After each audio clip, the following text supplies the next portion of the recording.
All right, so I'd just like to introduce today's speaker, Dr. Lorenzo Pasquini, who's joining us from the UCSF Memory and Aging Center.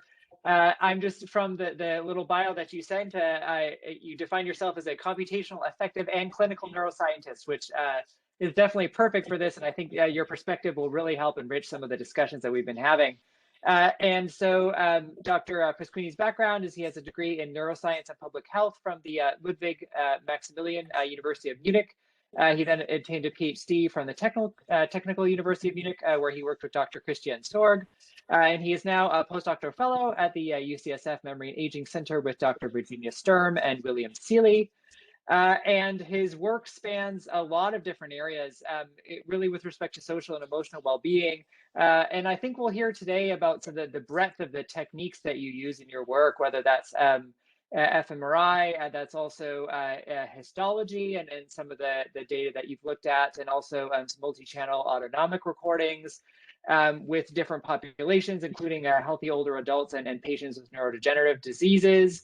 And today's talk will be focused on social emotional functioning, and I think we'll hear about these various techniques that you use to apply to your work. So thank you again for volunteering to do this, and I'll turn it over to you. Thanks, Jeffrey, for the kind introduction, and thank you all for being here. It's a pleasure to present today. Yeah, so as Jeffrey introduced, I'm going to present a set of very different studies, which were very different in terms of study design, samples involved, and also methods applied, but which had one underlying common quest, which was to elucidate those neural systems that underlie social emotional functions. And so, yeah, I'm going to cover a lot of ground today. I'm going to start with a general background and then introduce 4 studies which are at the core of my postdoctoral training, and then conclude with an outlook of what I would like to do in the future. And so just to start, what really motivates my research are questions such as, what is the neural basis of social emotional functions? And if we can identify these neural systems that support social emotional functions, things like emotions and social behavior, do these systems actually display dynamic properties?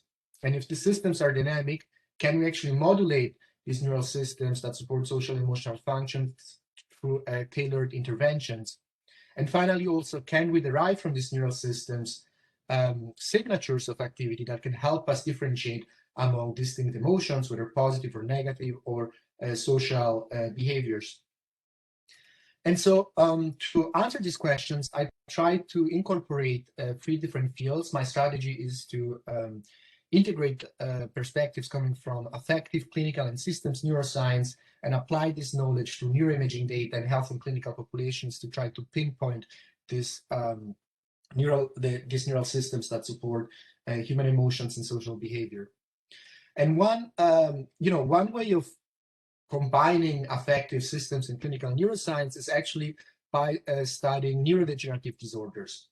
And one of the reasons is that distinct neurodegenerative syndromes such as Alzheimer's or behavioral variant frontotemporal dementia, semantic dementia, are often characterized by very different deficits, clinical symptoms, but are also very often characterized by very circumscribed patterns of atrophy. As we can see, for example, in Alzheimer's disease, here in cyan, we see that we have atrophy as in a set of regions here, for example, in the right angular gyrus, left and right, and in medial parietal regions. And so suggesting that the disease proteins that cause neurodegeneration do not start in the brain randomly and do not spread in the brain in a random fashion, but instead target specific brain systems. And indeed, if we see, for example, this, or look where in the healthy brain this region of peak atrophy in Alzheimer's disease is connected, this is what we see here in yellow. We see that in healthy controls, these regions is connected to a set of regions which in the neuroimaging literature has been defined as the default mode network, and which shows a high overlap with the typical atrophy patterns found in Alzheimer's disease. And so the powerful thing here is not only that we can better understand the pathophysiology of different neurodegenerative disorders, but also that neurodegenerative disorders can be leveraged to understand how the systems support complex human behaviors, whether we talk about memory or in the case of other disorders that touch more emotions and social behavior, then also social emotional functions. And so in Bill's lab, where I've been now for the last 4 years, we study neurodegenerative syndrome called behavioral variant frontotemporal dementia, which is characterized by dramatic changes in personality, especially in the social emotional domain. So one of the most characteristic symptoms that these patients will show is a profound lack of empathy. And to give an example, a couple of years ago, I was in the clinic and there was a spouse coming with her patient. The patient had behavioral variant frontotemporal dementia, and she was extremely distressed because she recently was diagnosed with a terminal form of cancer. And when she gave this dramatic news to her spouse, to her husband, he didn't react with any interest or concern at all. So we can see very deep and dramatic changes in personality, especially in how you relate to the people you love. Although maybe just a couple of years ago, you were a very loving father or husband. And another thing that characterizes behavioral variant frontotemporal dementia is that it is very often characterized by gray matter atrophy of a set of regions, which include the anterior cingulate cortex, here these midline regions, the anterior insula here on the left and right side. And these regions together have been described as being part of the Salience network, a large-scale brain system that besides the anterior cingulate and anterior insula also includes the amygdala, the ventral striatum, the periaqueductal gray in the brainstem, the hypothalamus and the thalamus, and which plays a critical role in integrating information from the autonomic nervous system. So in integrating all the information that comes from our heartbeat, our respiration, all this visceral information, and which is projected into the brain, and in modulating and moderating then also our bodily physiology through the parasympathetic and sympathetic pathways. And not surprisingly, the Salience network has been described to play a critical role in social emotional functions. These regions such as the amygdala, the insula, and anterior cingulate are almost always appearing in neuroimaging and also animal studies that explore emotions and social behavior. And not surprisingly, it has also been involved in several neuropsychiatric disorders, including depression, autism spectrum disorder, and the aforementioned behavioral variant frontotemporal dementia. And another key aspect of the Salience network is that its key hubs, the anterior insula and anterior cingulate cortex, are home to two very specific neuron types called phoneconomon neurons, which here in purple have this typical spindle-like form, and fork cells here in blue. And these neurons are large-scale projection neurons, glutamatergic neurons, which are found in high densities within these regions only in large-brained, highly social mammals such as humans, greater apes, and also cetaceans and elephants, suggesting a specific role for these neuron types in supporting complex social and emotional behavior. And while previous studies have shown a relationship between clinical severity in behavioral variant frontotemporal dementia and atrophy of key regions of the Salience network, such as the insula, and also specific degeneration of phoneconomon neurons and fork cells in BVFDD, no study so far try to link these three different levels, the neuronal, the large-scale brain network, and the behavioral levels in one single studies, and see how the microcircuit, the large-scale circuit, and the behavioral levels are linked together. And so to answer these questions, I leveraged a study I designed a study that incorporated aspects of clinical, affective, and systems neuroscience, and I leveraged neuroimaging and cognitive data that was acquired in a sample of 16 patients with FTD. So these patients were assessed with a neuropsychological questionnaire that asked for the levels of empathy while they were still alive. 2 months from the empathy questionnaire, all patients underwent a structural MRI, and we used the structural MRI to segment gray matter images, which were transformed to so-called W-score maps that show the level of atrophy compared to a healthy sample, so where we correct also for several demographical variables through a sophisticated statistical approach, and where these maps show us how much atrophy these participants are showing in specific brain regions compared to a normative data set. And in average 2 years after the scanning, the patients died. And after autopsy, we quantified in the right frontal insula the level of neuropathologically affected phonoeconomal neurons and fork cells. Here in A, you can see a healthy phonoeconomal neurons and a healthy fork cell with the protein that were in the protein that causes that is involved in the disease accumulating or found in the nucleus as it should be in a healthy neuron. While here in C, you can see a diseased neuron where protein has left the nucleus and is accumulating and causing inclusion in the cell body. And so we counted the rate of pathologically effective neurons, so basically the rate of C in the right frontal insula, and we used the rate of pathologically effective neurons in a voxel-wise regression analysis to see where in the brain is gray matter atrophy associated with the specific degeneration of phonoeconomal neurons and fork cells. And this analysis revealed a map highly overlapping with the Salience network, where gray matter atrophy was correlated with phonoeconomal neuron and fork cells degeneration, was found specifically in the right frontal insula, the regions where we counted the neurons, but also outside of this region in the anterior cingulate and orbitofrontal cortices, and in subcortical areas spanning the thalamus and also in proximity of the bed of the stria terminalis. And I then wondered whether atrophy in these regions associated with phonoeconomal neuron and fork cells degeneration actually were associated also with the typical social emotional deficits found in these patients, namely empathy loss. And indeed, empathy loss was highly correlated with gray matter atrophy in these regions overlapping with the Salience network. The more atrophy we had in these regions spanning the frontal, subcortical, and right insula, the worse the empathy the empathic concern scores of the patients. And this association was pretty specific. For example, I didn't find any association between empathy deficits and atrophy of the right occipital cortex, a region usually not considered as being crucial for social emotional functions. But I also didn't find any association between language deficits, which are often occurring also in this patient population, and atrophy of the frontal, subcortical, and right insular regions identified in the previous voxel-wise regression analysis.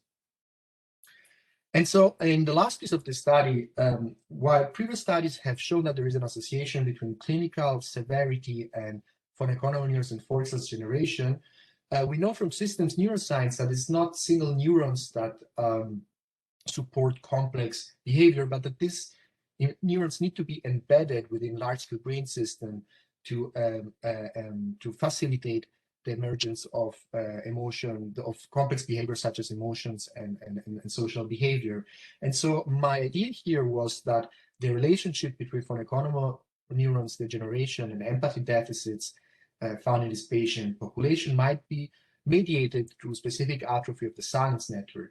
And indeed, mediation analysis revealed that atrophy of regions of the Salience network fully mediated the association between phonoeconomal neurons and fork cell degeneration and empathy deficits in this patient population. And so, providing a chain of influence that linked the cellular, the regional brain network, and the behavioral levels in explaining the typical empathy deficits found in behavioral variant frontotemporal dementia. And so if this first study was very important for me to pinpoint those systems, both of the microcircuit level and large-scale brain level, that play a crucial role in supporting social emotional function, the next question I wondered whether, especially this large brain system that overlaps with the Salience network, displays any dynamic properties. And to give you a sense for what I'm meaning here, when we study a system like an emotion relevant system like the Salience network, we can study its activity pattern at the level of seconds and milliseconds with electrophysiological techniques, at the level of minutes and hours with neuroimaging. We can also study what happens before and after an intervention or during an intervention, and also whether after the intervention the system is changed in the long term, or whether it reverses back to its initial condition. And this study was explicitly looking at how the Salience network was changing its functional organization at the level of minutes and hours.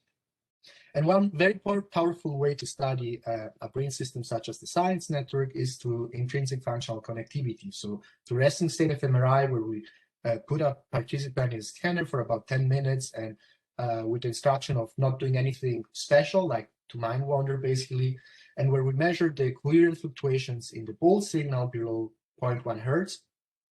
So where we see, for example, how similar the time series, the spontaneous time series of Bolt activation are among distant brain regions here, for example, compared the posterior cingulate and the medial prefrontal cortex in yellow and orange, we see that these time series are highly similar, so highly correlated, and while they might be anti-correlated to these blue regions here and the inferior parietal sulcus. And so through the statistical methods, we can derive large-scale brain networks that show us how these different brain regions talk to each other and are functionally participating in similar behaviors, which has been used to derive brain networks overlapping with the visual and sensory motor networks, but also with the aforementioned systems such as the Salience network. And so while previous approaches have thought of functional connectivity of being a static phenomenon, we know that the brain is a highly dynamic system, and that brain regions are likely to dynamically shift their connectivity patterns to other regions over time. One way of thinking of it is if we have two networks here, for example, the Salience network and the default mode network or a visual system, by looking at how the time series are correlated for the entire duration of the scanning session, we get an average pattern of connectivity for both systems. But it could be that if we look at specific time windows, there are patterns of connectivity that changes. Here, for example, positive connectivity is shown by these red lines, negative by these blue lines, and we see here that in this window, we have a decrease in connectivity here indicated by the thickness of the line, or an increase in connectivity compared to these two nodes. Or if you look at a second window, there is maybe even an inversion in the sign of connectivity. Now these two nodes are negatively correlated to each other, or where different nodes or regions switch their appartenance to the two networks depending on the specific time window we're looking at. And so I applied this approach, or this framework of dynamic connectivity, to study the dynamic connectivity of the insula, because it's a key hub of the Salience network, but also because it's a very heterogeneous region where dorsal portions of the insula are more involved in cognitive processes and connected to frontal and parietal cortices. The ventral insula is more connected to limbic areas and involved in emotion, and the posterior insula more involved in interoceptive processes and connected to sensory motor areas, as you can see here from these different static connectivity maps. And the specific approach I developed was to use a so-called sliding window approach applied on a combination of seed-pole brain connectivity and sliding window analysis, where I derived the average time activity, both resting state Bolt activity from the left ventral insula here. And by using windows of a specific length, I slide across this time course. And for each of this window, I generate a time-varying functional connectivity map that shows me how the insula is connected to the rest of the brain for this specific window, with warm colors showing positive connectivity and blue colors or cold colors showing negative connectivity. And what you can see here is for one subject how these dynamic connectivity maps change in time. You can see that we have, for example, in the visual cortex, patterns of positive connectivity giving space to patterns of negative connectivity to the insula. And after generating this windowed connectivity maps for a sample of 100 healthy controls, I vectorized these maps and concatenated them across subjects, and used k-means clustering to derive 4 modes of dynamic insula connectivity, with each of its modes being characterized by a specific neuroanatomical pattern, but also by a specific time course that showed how much time the insula-specific subject was spending in one of these 4 dynamic insula modes. These insula modes had very different neuroanatomical properties. The first mode was characterized more by a single opercular mode of connectivity, overlapping also with the lateral prefrontal cortices. Mode 2 was characterized by an anti-correlated mode of connectivity to the visual and sensory motor cortices. Mode 3 was almost like a mirrored version of mode 2, where there was instead heightened or increased connectivity to the primary sensory cortices, and mode 4 was more of a limbic predominantly mode with the subgenual and orbitofrontal cortices. And so these modes were not only found in the left ventral insula, but were also very similar modes were also found for its dorsal counterpart and in the ventral and dorsal insula on the right hemisphere. As you can see, these patterns are extremely similar, suggesting that regardless of which insula seed we're looking at, the insula is cohesively engaging in time very similar modes of connectivity that span to different degrees, more dorsal executive regions, or more limbic regions, or more sensory motor and visual regions. And the other portion of information that I can derive from this approach is how much time actually the insula of a participant is spending in one of these four modes. So you can see here, this participant, for example, had a very heterogeneous pattern of insula mode fractional occupancy with a high level of transition, and where all insula seeds were spending similar amount of time in one of the four modes, individuated through the k-means clustering approach. Other participants showed instead a very homogeneous pattern of mode occupancy, as shown by this participant, where all four insula seeds tended to spend time mostly in the single opercular mode 1.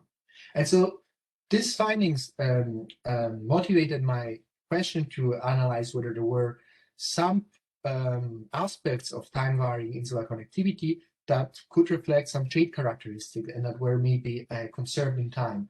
And to answer this question, I followed about 20 healthy controls that were assessed twice in the interval of 6 months, and assessed the similarity of their insula connectivity profiles between both scanning points. And as you can see, some subjects showed a very similar profile of insula connectivity, where you can see here, for example, the red and the blue lines highly overlap. This participant, regardless of which scanning time point we look at, spend most of its time in this mode 3. Subject 41 shows a very heterogeneous pattern of connectivity, but nevertheless, the red and the blue lines are very similar. And most participants showed a high level of similarity when comparing both scanning time point, with a subset of participants here in the lower tail of this distribution showing markedly different patterns of insula mode occupancy when comparing the two scanning time points. As you can see here, for subject 21 and 26, the occupancy profiles between the first scan in red and the blue scan and the second scan in blue are very different, which motivated me to ask whether there were some aspects of time-varying connectivity which are not conserved in time and may be modulated by what the participant is doing in the scanner. And so to answer this question, I followed a different sample of 20 healthy older adults that were assessed twice, once under an eyes closed condition and once with eyes open condition. And what you can see here is that in the eyes closed condition, participant tended to spend more time in insula mode characterized by anti-correlations to the visual cortex, and it might be expected in an eyes closed condition that the insulas may be receiving less input from the visual cortex, or also maybe that the participants are drifting into drowsiness, a typical confounder in resting state of MRI. And so if the first study was very important for me to pinpoint which are the systems that are important for social emotional function, this study revealed to me that these systems, actually the Salience network in particular, display highly dynamic processes that can reflect both trait characteristics, like the time that you spend in a specific mode is conserved for an individual in time, but also state characteristic, like what you're doing in the scanner, whether you're scanned with eyes closed or open, can modulate actually patterns of dynamic connectivity. And so having established that there are specific systems that are important for social emotional functions, and these are dynamic, I next wanted to assess whether whether we can modulate these neural systems in an effective way. And as Kavanagh and Russick put it, one of the best way to study a system is actually by perturbing it. One way of perturbing an emotional relevant system is through behavioral intervention, here shown, for example, by Fadl Sedan at UCSD, showing how meditation can impact activity in the Salience network in chronic pain, or here showing also by Don and colleagues how acupuncture can change connectivity of the default mode and sensory motor network in chronic pain. But another very powerful tool is actually through pharmacological intervention, here shown, for example, through molecular neuroimaging studies or also through connectivity studies, how amphetamines can change dopamine release in the striatum or connectivity of the striatum to the rest of the brain in this case, patients with cocaine addiction. And I'm going to talk about a different set of pharmacological interventions which involve psychedelic substances, which are compounds such as psilocybin, the major compound of magic mushrooms, also LSD or MDMA, commonly known also as ecstasy. And what these different compounds have in common is that they can induce a profound altered state of consciousness depending on the dosage and the environment, which can include things like visual hallucinations, synesthesias, but also more complex neuropsychological changes like a feeling of ego dissolution, mystical experiences, and very often also changes in your emotions and how you relate to other people, to yourself, and to the world. And the other thing that these compounds have in common is that they have a high affinity to the serotonergic 2A receptor, which we can see here in this study looking at the receptor density through molecular neuroimaging techniques, has a high densities in regions that overlap partially with the Salience network and also with another system called the default mode network.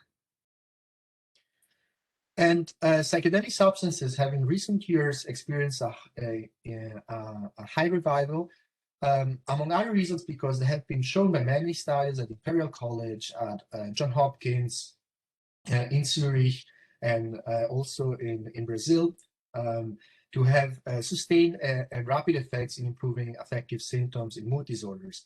This is, for example, a plot here from a study from my collaborators in Brazil, showing how a single dose of ayahuasca versus a placebo in a sample of patients with treatment-resistant depression can increase depressive symptoms already 1 day after the session, and which continues to be improved up to 7 days after the session. Well, we can see here, while there is a decrease in placebo, it reverts back to, these patients revert back to their initial depressive symptoms after a week or so of the session.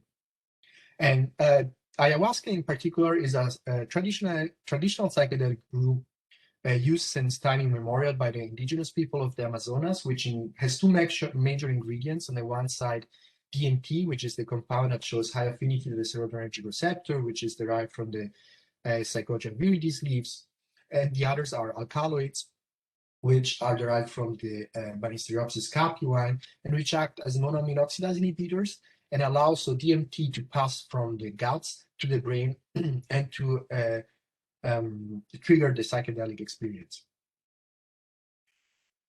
And while previous studies have looked at how psychedelic compounds such as LSD and psilocybin change brain network organization with using neuroimaging techniques, most of these studies have looked at the acute effects of psychedelic compounds on brain network organization. And nobody so far had looked at how specific ayahuasca might change brain network organization, not so much during the acute condition, but when comparing the pre-session to the post-session condition. And so to answer this question, my colleagues in the Brain Institute in Natal, they assessed resting state fMRI data in a sample of 40 healthy adults, which were then on day 2 assigned either to an ayahuasca arm or to placebo. And about 3 hours after ingestion of the drug, we also assessed the levels of altered state of consciousness through the hallucinogenic rating scale.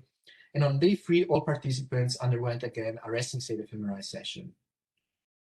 And I used then a seed-based approach to derive maps of the Salience and default mode network, and also maps of sensory motor networks such as the visual, of sensory networks such as the visual and sensory motor network, since I expected that in the long term, we might find a functional network reorganization in higher cognitive systems related, to affected mood. And indeed, when comparing the ayahuasca to the placebo group 1 day after the session, we found increases of connectivity within the anterior cingulate cortex and medial prefrontal cortex of the Salience network, while default mode network connectivity was decreased, in particularly within the posterior cingulate cortex. I also investigated inter-network connectivity changes, which revealed that Salience and default mode network connectivity were increased in the ayahuasca group compared to placebo, while in line with the hypothesis, we didn't find any connectivity changes involved sensory systems, both at the between network connectivity level. The visual and sensory motor networks were not characterized by any changes when comparing the ayahuasca to the placebo condition. And so by establishing that the Salience and the default mode network are all undergoing functional connectivity changes also, which are not only during an acute session, but also taking place 1 day after the session took place, and actually you don't have anymore the acute altered state of consciousness. I wondered whether these connectivity changes within the Salience and default mode network were somehow related also to your personal experience during the psychedelic session. And indeed, the increased Salience network connectivity found in the ayahuasca condition correlated with altered level of synesthesia occurring during the acute session. So about acute changes of how you felt about your body, acute interoceptive changes, in line with the idea that the Salience network plays an important role in integrating autonomic and sympathetic and parasympathetic autonomic information coming from the body to the brain.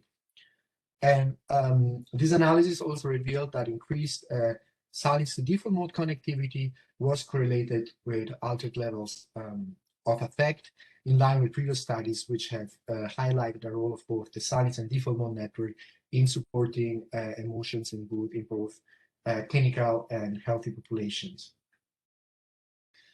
And so, I think the history here is that, okay, there are specific systems that are important for social and emotional functions. These systems have dynamic properties, and we can actually modulate these systems in the long term, as shown here by this study, showing that psychedelic-based intervention can have a sustained effect on those brain systems that support social and emotional function. And so in the last part of the study, I actually wanted to further analyze whether from these neural systems we can derive specific activity patterns that can help us differentiate among distinct emotions, and which incorporated some important elements from systems and affective neuroscience, but which are also important clinical implications. And I need to give you a little background on the major emotional theories which are around. One is the basic emotion theory, which proposes that we have distinct and universal signals for emotions, and that these signals are coherent among emotional responses, and that emotions evolve to optimize these responses in recurrent situations, whether we talk about escaping from a predator or finding the ideal mate. On the other hand, we have the constructed theory of emotions that proposes instead that emotions are not categorical, but dimensional constructs, and can be basically described as a mixture of arousal and valence, that there are no coherent responses among emotions, and that what an emotion is, it's largely defined through our personal experience and through our culture. And while I think that most emotion scientists would position themselves somewhere in between by acknowledging the importance of both biological and social and cultural factors in defining an emotion, the main controversy is whether we actually have distinct patterns for distinct emotions that can be derived from, for example, the expressions of our face, the timbre of our voice, or physiological patterns in the brain and in the bodily physiology, or whether all emotions can just be described as an admixture of, valence, whether something is pleasant or unpleasant, and arousal, whether you feel activated or deactivated. And initial evidence for the constructed theory of emotions comes in particularly from neuroimaging, where many studies have failed to find distinct patterns for emotions, distinct patterns of brain activity for distinct emotions. Here, for example, this big meta-analysis shows you patterns that greatly overlap in the default mode and the Salience network, and which are seen to be very unspecific, since we find these patterns in experiments or in the context of social fear, of emotional concepts, of affect, of stress, and so where there seems to be a lack of specificity in brain physiology for distinct emotions. However, a second system that is often overlooked when studying emotion is actually the autonomic nervous system, which sends important information about our heartbeat, our respiration, and our skin conductance, our viscera in general, through the parasympathetic and sympathetic branches of the autonomic nervous system to the aforementioned Salience network, and which is also modulated back by the Salience network in order to control our body physiology. And while initial studies back in the 80s have shown some form of specificity of physiological or autonomic activity across emotions, for example, by showing that heart rate change is increased in anger compared to disgust, or that bodily temperature changes is increased in anger compared to, for example, fear. Recent meta-analyses have actually failed to replicate these findings, which has just contributed to this ongoing controversy about the specificity of physiological patterns across emotions. And so going back to one of my previous slides showing that how the brain is a highly dynamic system, and that by analyzing these dynamic properties, we can actually reveal patterns of organization that are blinded to us if we just look at the static patterns. I used here the same approach to autonomic nervous system activity and wondered whether by leveraging the intrinsic dynamic properties of the autonomic nervous system, we could help in solve this ongoing debate. And so to answer this question, I leveraged data of about 45 healthy older adults, which were assessed with several physiological channels, which include here in blue respiratory channels such as respiration depth and the interval between each respiration, in red cardiovascular signals such as interbeat interval and heart rate variability, and also from the finger pulse time and finger pulse amplitude. And in orange also dermal signals such as skin conductance and skin temperature. So skin conductance is how much you're sweating, which is a highly sympathetic driven signal. And so these distinct respiratory, cardiovascular, and dermal signals were continuously assessed while the participants attended to an emotional reactivity task and were transitioning between periods of baseline and watching videos that induced awe, sadness, amusement, disgust, or nurturant love. And then I used the principal component analysis after concatenating these time series along all subjects, which revealed 5 major latent variables explaining most of the variance in my autonomic physiology. And each of these components was characterized by specific loadings of the raw signals that were used that were assessed during the emotional reactivity task. As you can see here, component 1, for example, had in specific negative loadings of respiratory signals such as respiration depth, intercycle breath interval, and heart rate variability. Each of these components was also associated with a specific time series that showed how autonomic physiology was fluctuating across the emotional reactivity task, here shown, for example, by component 1, where we can see that the amplitudes were particularly high during the emotion trials and were then negative during the baselines. And in the following, I focused my attention on those portions of this autonomic time series, these components time series that overlap with the distinct emotion reactivity trials. And this is what you can see here in this low dimensional manifold. You can see at the group level how each time point is colored depending on whether it was acquired during awe in green, sadness in red, amusement in blue, disgust in yellow, or nurture and love in cyan. And we can see already with the naked eye how each time second acquired during this distinct emotional trial seems to cluster together depending on whether it was acquired during awe, sadness, amusement, disgust, or the love condition. And instead, Kalin's clustering approach, an unsupervised clustering approach which doesn't know anything about the structure of the emotional reactivity trial, confirmed the presence of 5 clusters, also called here autonomic states, which overlap largely with the identity from the emotional reactivity trial. We can see here that state 1 in green overlaps greatly with the O condition, state 2 in red with sadness, state 3 in blue with amusement, state 4 in yellow with disgust, and finally state 5 in cyan with love, suggesting the presence of specific autonomic nervous system activity states that can differentiate across distinct emotional conditions. And the final part of the study, I was mostly motivated by us from a systems neuroscience perspective, from neuroimaging studies that have shown us that activity patterns in the brain have very often an underlying resting state network, a resting state scaffold that basically act as a substrate for activation patterns. I wondered whether similar patterns of autonomic nervous system activity patterns that are typical for emotion could also be found under resting state autonomic physiology. And so all the participants involved in the study were also assessed with 2 minutes of resting state physiology before engaging the emotional reactivity trial.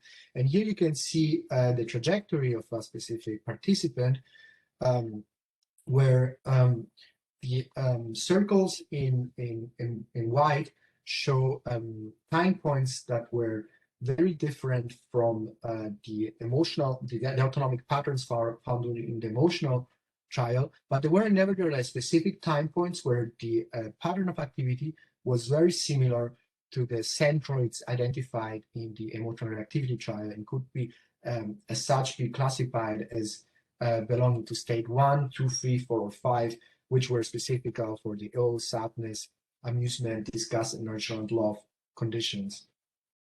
And this analysis revealed that also during resting state condition, all participants spent at least some amount of time in one of the 5 autonomic states that were typical for the distinct emotional activity trials, with most of the participants spending most of their time either in state 1 and 3, which were typical for the awe and amusement condition. And so this analysis, it's building on the previous one. So it shows that we have specific systems that are important for emotions. It shows that the systems are dynamic, that they can be modulated, but also that we can find specific patterns within the autonomic physiology that can differentiate among emotions and which are also spontaneously generated under resting state conditions in a very similar way as the brain is generating resting state networks that overlap with task activation maps.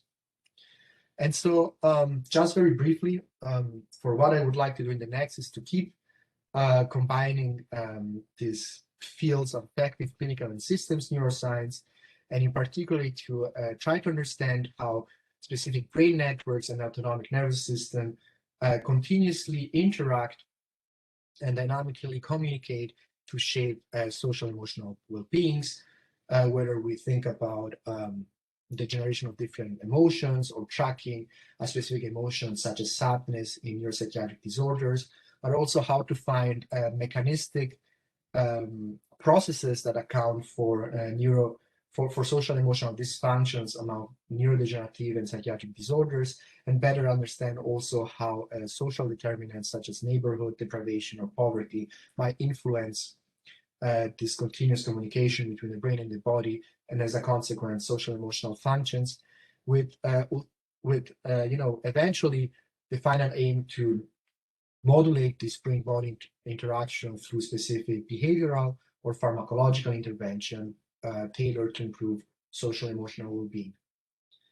And yeah, with this, I come to the end of my presentation. I'd like to thank in particularly my mentors, Bill Seeley and Virginia Stern and Manish Sagar, who are my mentors on my K99 award, and also Raul and Fernando, who first introduced me to psychedelic research, and the whole Memory and Aging Center, and my colleagues also in Munich, who have been guiding me through these years.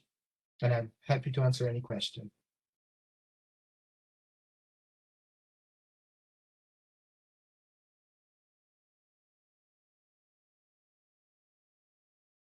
Right. Thank you for that fabulous talk. That was really comprehensive, and I'm very impressed by how much ground you were able to cover in that amount of time with these studies. Are there questions?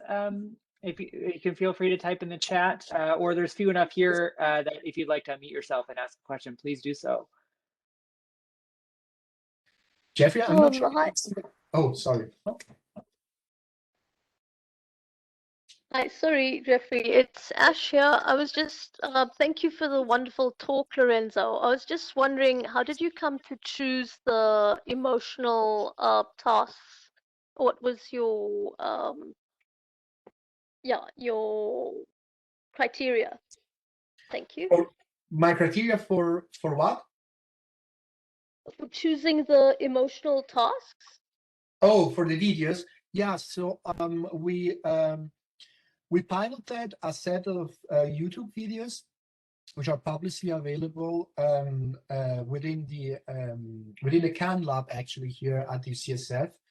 We have a team that worked on pulling these videos together, and which were piloted on an independent sample here at the City College of San Francisco to make sure that we're also inducing the distinct emotions by asking after watching the videos whether participants felt a certain degree of emotions for about, I think it was 16 distinct emotions.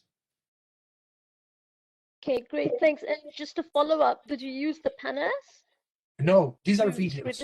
No, I mean to ascertain the emotions. What schedule did you use?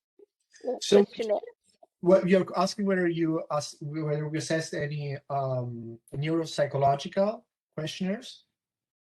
No, I'm asking the emotional questionnaires. Did you use the positive and negative affect schedule? No, we didn't use this here in this. We just asked on a scale of 1 to 7, how much, for example, disgust did you feel after the disgust movie, or how much love did you feel after the love movie, or how much surprise. That was okay. what we assessed. And I think this is a great question. It always goes back to what stimuli you're showing to the participants. One of the things I really want to highlight, I think that having videos is so much more powerful to assess dynamics in physiology. But it's true that these videos were tailored on a small population here in San Francisco. Who knows whether you can, probably they're not the right stimuli for everybody and for everywhere in the world. There is a huge need of having a larger battery of stimuli that can be used also in other laboratories, in other contexts. But another limitation, I think, which is very big here, is that it would be so nice to just assess continuously your level of emotions, but we didn't have this while watching the videos, but we didn't have this this opportunity at the time. Okay, great. Thanks, Lorenzo.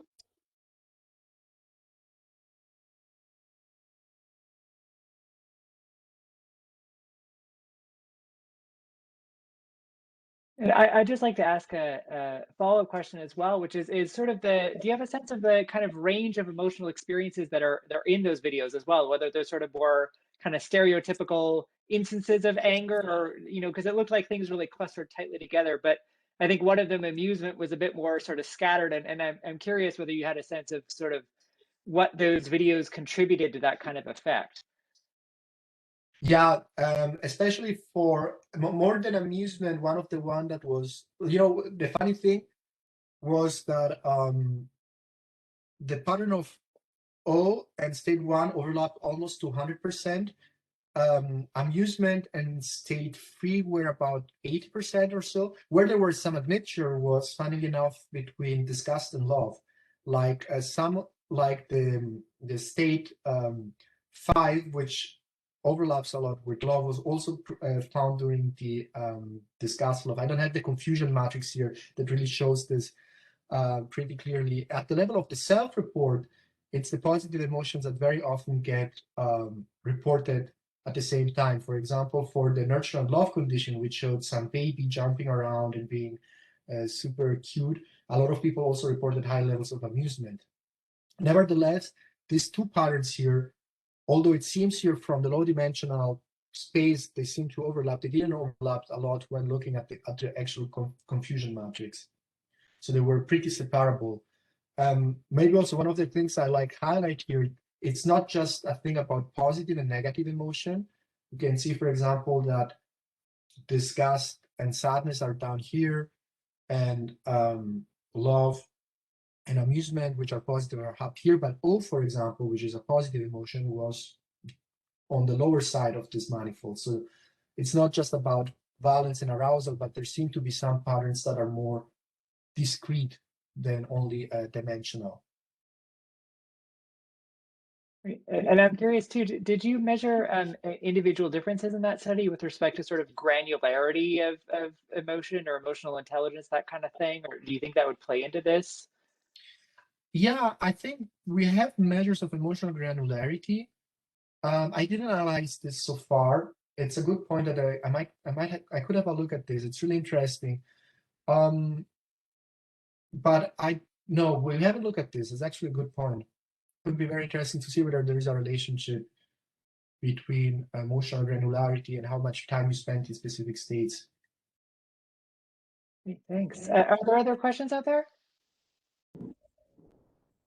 I've got a question. Lorenzo, thanks for sharing. That was extremely interesting. I guess it's a two-part question. I guess first one, just kind of straightforward. You talk about these interactions between what's happening neck down and neck up. Do you think that fMRI is going to help you resolve that, these interactions between brain and autonomic nervous system? Yeah, I think especially now with the advent of 7 Tesla technology and you know, with all the capacity of being able at high resolution, high temporal and spatial resolution to acquire both neuroimaging and autonomic physiology, I think will help a lot to understand how these different systems interact and modulate social emotional functions. I think that, you know, one of the key aspects here, to me at least, is if we want to understand the dynamics, we need something to anchor those dynamics. And for example, before starting this project, I was actually looking at resting state autonomic physiology, trying to find states within resting state autonomic physiology, as people have been doing with neuroimaging, right? Performing a PCA on resting state fMRI data and deriving default mode and Salience network and so on. And it was extremely challenging because I didn't know anything about the ground truth. So if you have this multimodal analysis approaches plus a video or a stimuli that you can use to anchor your data, to know what actually is happening, then I think you have a very powerful method to actually try to understand how these systems interact. That's a great answer, Lorenzo. Thanks. That's very interesting. I've been thinking about these same things, and so I guess my follow-up then is, you know, how do we tease out the physiological confounds, if you will? So what I mean by that is, you know, we might measure respiration neck down. We might measure interbeat intervals or valves opening and closing neck down as a representation of autonomic nervous system activity. But we also know that those are going to influence the bold signal, meaning that it's going to mean something. And so that's why I asked if you thought fMRI was the right tool here. And I don't disagree with what you've said. I wondered if you thought at all about how you tease apart what is neuronal and what is physiological, quote unquote, confounds, for lack of a better term. Yeah, I don't have a very clear. I know what you're saying. It's like a lot of our pre-processing approaches for fMRI want actually to remove this type of physiological confound, and we don't have a good way of understanding what aspect is related to what aspect is related to, just the brain pulsating differently and changing the signal, what is really like of neuronal origin. Again, I think that I don't think this will be overcome mostly by technology. I think that it will be overcome more by what stimulus you're showing to the people. Like in resting state physiology, will be very hard to find, to separate these different contributions of autonomic physiology to brain neuroimaging data. But if you have stimuli which are of social emotional, of social emotional content, I think that it's easier to put both signals together and understand how both signals together are shaping then maybe the social emotional experience, which can be continuously acquired, or some form of self-report. Really interesting. Thanks, Lorenzo. Thanks.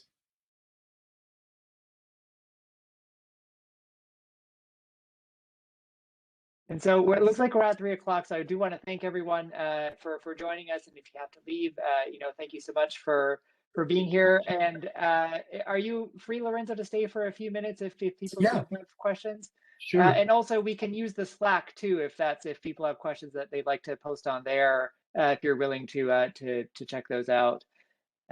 So thank you all. And so we can stay for a few extra minutes if there are additional questions.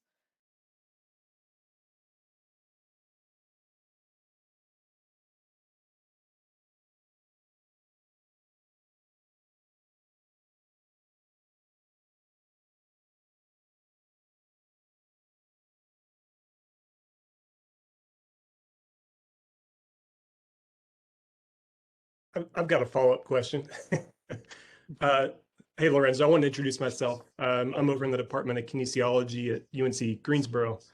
Just finished up a postdoc at UC Irvine.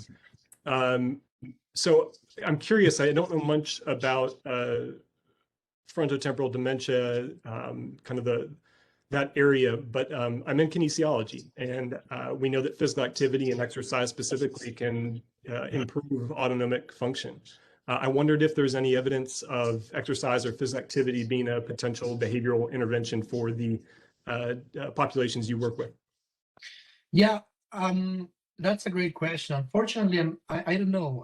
I'm not an expert in this field. I know that there are experts at the Memory and Aging Center. You might want to check it out. And let me check. I know people that are working in this domain. Most of the work I'm familiar with is in Alzheimer's, and a little bit in Parkinson's. Actually, somebody who might be answering your question better is Enrico Premi, who just left. He's also a clinician. Not being a clinician, I'm not super sure about how to answer this question. Some of the problems that these patients very often are also apathetic, or just don't care about whatever you want to try to do with them. So it's hard to convince them also to do things. Like, it's not like Alzheimer's where people might be a little bit more, oh yeah, I'm doing this, and it's I'm not 100% sure at how physical activity has been in improving symptoms in these patients. But it's also tough because the same brain regions that are important for autonomic regulation and for emotion regulation, they just break down. You have holes there, like to the point that the autonomic physiology is changing and they have less heart rate variability, or the respiration levels is changing. It's really, these systems are breaking down basically, which is really scary. Interesting. Yeah, I guess I think about stroke models and the idea of some therapeutic, right, allowing for a remapping. Then, right, there's structural degradation. So can we remap, rewire functionally to gain some of that back? Yeah, it's a great question. Let me, I'll check. I'm going to drop you an email here in a little bit so we can connect. Okay, cool. Looking forward. Thanks, Lorenzo. Thanks, everyone. Take care.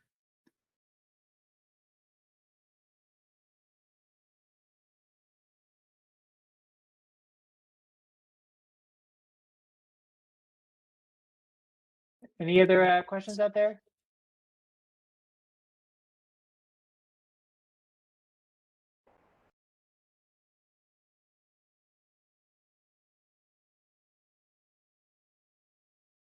I just have one more if we have time. I'm curious too. You mentioned sort of this. You had this model kind of sort of brain regions interpreting input from autonomic nervous system, and I'm wondering if there's sort of that level of whether there might be sort of ways where that interpretation can be impacted. That there can be sort of these perhaps stable patterns of ANS activity like you've shown here, but sort of when they're getting up to cortex, they're maybe not being interpreted in a sort of similar way across different instances, if that kind of makes sense. I'm just curious what you think about sort of the level of interaction between those levels. Yeah, it's a great question. I don't think I definitely think that some of these patterns can be misinterpreted, and that's why, you know, that's why also to some extent the a little bit, in my opinion, this huge, you know, this huge separation between the basic and the constructed emotion theory is a little bit artificial. Like there is some level, I believe there is some level of pattern activity that it's, you know, coded in our brains, and at some point, but this pattern of activity can be interpreted in different ways depending on the situations and your personal experience and culture. So while these two views have been very polarized in the last years, the truth is probably somewhere in the middle, where yeah, depending on, you know, your personal experience and whatever, like a certain form of heartbeat and skin conduct and so on will be interpreted as a highly dangerous or, you know, signal, where in another context or in another person it would be interpreted as amusement. So I definitely think this is happening. Although what I don't believe, or where I do not align myself with the constructed emotion theory, is that there are no patterns. I believe from the data that I have that there are patterns that are not maybe the same in everybody, not just for every type of emotions, and, you know, they change from the stimuli, from the intensity, but it's not that there are no patterns. Great, thank you. Right, well, I just want to thank you again for today. And if there are other questions, then please feel free to post them on the Slack. And yeah, I look forward to hearing more about what you're doing. Sounds like there's a lot of exciting directions to go with this work. Cool. Thanks a lot for inviting me. All right, take care. Have a good day, everyone. See you tomorrow. Bye. Bye.